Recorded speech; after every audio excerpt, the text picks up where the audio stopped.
This video was brought to you by Markus Bil, Elbilmek, ABRP, Stormberg, Kempower and Bilkomponenter. Yo, what's up? We're now in Norway, Lørenskog, Bertelåsten, and behind me here you see electric Geländewagen. This is the first time we see it here in Norway. This is supposedly the only Geländewagen electric outside of Deutschland. So it's called G580. They tried to tone down on the EQ name, but okay, we're gonna focus on the car. So let's do a quick walk around. Maybe if we have time now, we're gonna do a little, I don't know what they call it, the G-turn. Yeah. So what is so cool about this car is that it has 4 motors. You guys remember the Mercedes SLS? I think it was neon green or something that Top Gear tested. Ooh, when was that again? That was over 10 years ago. I wonder if it was around 15 years ago. Clarkson tested it. It also had quad motors. So they did it here also. Quad motors, so 4 motors. But also what blew me away is that they also have a reduction gear. So it's a 2-step reduction gear. You have the normal reduction gear or the normal gear ratio and then a low gear series. 1 on each wheel. That is crazy. You know, actually, Mercedes, they spent a lot of time developing this car, but what they spent the most time on trying to tune was to get the car to go straight forward. And why is that? Well, because also there's no differential here. So they have to tune that each motor needs to go exactly the same, but that's not that simple, because even if you command the motors to run at the same RPM, the wheels, the tires might have slightly different tire pressure, and then at high speed, it doesn't go straight. So they have to compensate for something. ABC always be compensating. So with that all-wheel drive system and also quad motor, they can do some insane things when it comes to off-roading. So there's a lot of stuff inside there about the off-roading mode, but all I can say is that the off-roading capabilities here is supposed to be way better than the fossil version. And also it has over 1,000 Newton-meter torque when they go in the low gear. But in normal driving, it will only use the regular gear. So it doesn't have to kick down to the low gear before you start driving in the city or something like that. So yeah, I have somewhat limited time as usual. So we're gonna do a little walk around, but they have not made many significant changes. There's one extra lamella here on the grille on this electric version. And also here, the front camera used to be here. They moved it down here, and this is because of off-roading, that you have a better view.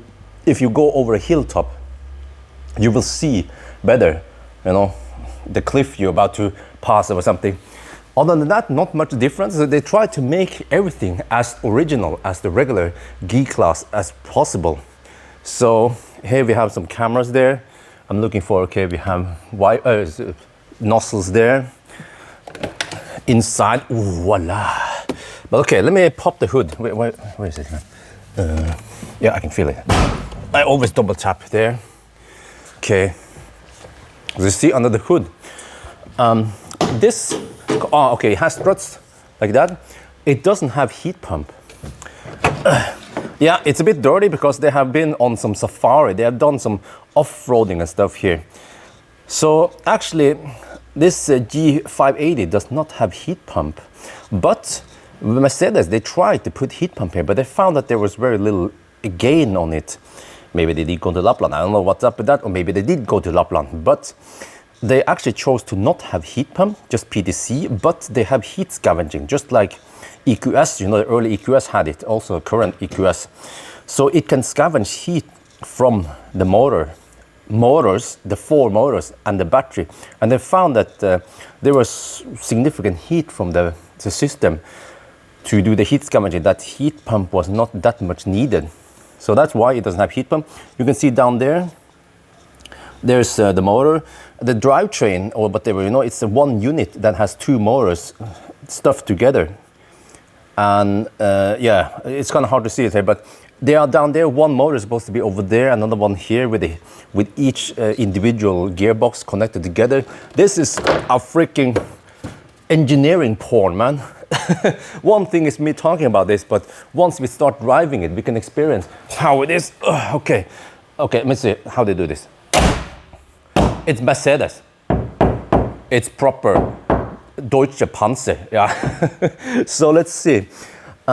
Also here, we have the battery pack. So they use the similar battery pack from EQS, but they have made it double layer. So it's like the cells are stacked together on top of each other. And what is unique about this Geländewagen is that they have a protective cover here. This is some kind of, this is some carbon carbon composite something. They don't want to enclose too much details about it, but it is super sturdy. And I have experience with Model X I drove a long time ago that from time to time there would be some accident. I can tell you, okay, one time I drove the Model X off a ferry and they didn't lower the whatever gate or the ramp properly. The ramp was too high, and then the Model X slammed the belly on that steel ramp. It was actually fine. There was not even a scratch, and that the Model X has some kind of rails under, some aluminum rails. Here we have this composite material plus, I don't know if you see it here, this doesn't seem to be a part of the battery pack, because I can show you that. You see, it's like another absorption, and this feels, I'm not sure, it's probably not steel, that would be too heavy. So it's probably an aluminum absorption layer there with some round stuff on it, plus this. So they say that it is super sturdy, super strong. You can bump your belly on rocks and whatever, and it will survive just fine. You should not have to worry about it at all. When it comes to ground clearance, it is actually better than the fossil version, because you don't have any differentials. They usually have this little like round ball thingy, which will be on the axles. That is not there. So the total ground clearance, or the ground clearance, is better on the electric version. However, they call it, I don't remember the name, but when you want to go over a hilltop, then that part of the ground clearance is a little bit lower on the electric. On the fossil, it's higher, but then of course over there it's lower and lower. So it means that this has a slightly worse angle when you go over the hilltop. When it comes to wading depth, it is insane. 15 centimeters higher or deeper water than the fossil.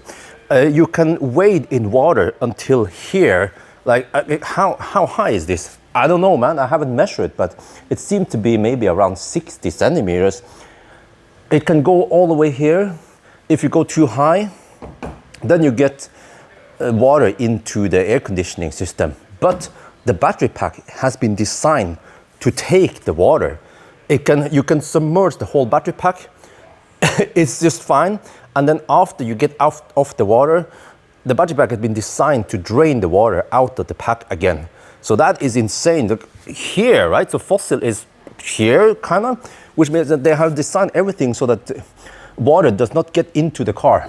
Okay, let's show some of the interior. That was a lot of talk about some features. So here it is, as you know it, the G-Wagon. So we have the EQ, well, on the modern, I'll show more there. A little center console here. The touchpad here, buttons here. Yeah. Wait, what? Can you open this? Okay, it's just a cushion. You know, regular stuff. Wait. Oh, they have one code. Oh, let me see. I have to check something. Oh, it doesn't say much. No. This is just a template or something. Okay, but this car is really heavy. It cannot take any roof load. It cannot pull anything, unfortunately, because it weighs over 3,000 kilograms. But let's see. Okay, here we have some adjustments here. Burmester. What I need to test is, I can grab here, of course. Is a space here. Plenty headroom. Nice seats. Yeah. Okay, and then in the back seat, you open this. You know, this is actually the first time I even see a G-Wagon. I have not seen them before until now, even not the fossil version. So the seats here, they can recline slightly if you just fold them, but you can, there, you see it goes in two different angles. This angle is really really upright in case you just have to transport something big, maybe. And then, okay, and then there are handles above here, at least on the passenger sides, to grab when you enter. Wait, what about the driver's side? Okay, let me see how they get in here. I'll probably grab here and then climb in. There is no step, yeah, there is no step up thing like in the EQC, for example. Interesting. Huh. Can you lower this even more? No, I don't think so. But yeah, we have hooks there for securing some cargo. Okay, let's get in here. Sorry, it's a little bit chaotic, but this is usually how it is at some events, that you have somewhat limited time and then other people also want to see the car. Wow, you can recline quite a lot. Then it becomes very laid back. Plenty headroom, but then in the more upright position, maybe. Let's test. Still over a fist of headroom. And then here we have a center console, cup holder. We have ski opening here, but it's a bit weird solution. I'll show in the back. But yeah, Burmester. And then I tried to figure out, I wonder if you have double glazed windows in the front and the back. And then here we have a 12-volt outlet, 2 USB-C. We have some controls here. Okay, they are not on yet, but there should be some temperature controls here and stuff. And then I have to check, okay, it's fairly flat floor. It has a little hump there. And then, okay, still good headroom here in the middle. And then here we have a hook for towing stuff, for towing yourself, towing others. Rescue others when they are stuck. Rescue the fossils when they are stuck. Oh, lol. Charge port is here, CCS2. And then also here we have another hook there. A full-size spare wheel, of course. What the? I mean, even the leather outside here is nice and premium. Mercedes, they don't play around. Okay, wiper there, wiper over there, nozzle. Wow, even on the inside here is nice cushion. Oh yeah, trunk area. Wow, fairly big. I mean, okay, whoa, this is big, man. You can probably fit a lot of banana boxes. The car appears to be quite wide and also quite tall. And there is no space under here. Probably because the drivetrain, the quad motors are taking up so much space. Light there, and we have this cover. But here is the little clumsy solution, which is that if you want to open the lid for the ski opening, and yeah, and you have to remove this part first, and then you can, okay, let me show you. Okay, now the lid is open, and then you can of course poke yourself out of this place like this. Yeah, so it works. Well, this seems to be quite old-fashioned. I don't know. I don't know too much about door locking mechanism, but it seems like it's an old design that works regardless of temperature outside. It just works. Like, you see, no fancy door handles that pops out. One small detail is that this badge, the designers of Mercedes, they didn't like that everything else was squared and then this was round. So they're probably going to remove this and then just put a very little EQ there. Yeah, so not break with the design. But you see, it is really, really traditional how they did it. And then the drag coefficient, I don't remember exactly, I think it was 0.38 or something, but the fossil was even worse, over 0.4. So it's slightly better, yes. Oh yeah, net capacity is, I think it was 116 kilowatt hour. There's so many details right now, I don't remember all of them, but roughly 116 kilowatt hour on net capacity. Gross capacity is of course even higher. And charging speed is 200 kilowatt. This is 400 volt architecture. Onboard charger, 11 kilowatts. And then let's see now, in here, yeah, this is the kind of Mercedes seats as you know it. You're gonna just here, let me get inside. Wait, how do I climb up now? The way I would climb up is probably to grab the steering wheel or grab here, I'm not sure. And but it is quite high, see. Get in here, Burmester. I think I didn't close the door properly. Yeah, you have to really slam it. No soft close here. No. Okay. What have they do? What have they been doing here? 600 and oh, it's stationary. Let me see. I want to see some. We'll start. Do we have anything here? Okay. 400, I don't know if you see it. This is probably some press driving, some off-roading, something. 440 watt-hour per kilometer, okay. Yeah, but over 1,000 kilometers, I don't know what they have been doing. But when it comes to the off-road cockpit, I think you can start engine. They still have the start engine. Oh. Okay, we need to save a little bit of energy because, yeah, they had some slight problem with charging, but this is a production car. Wait.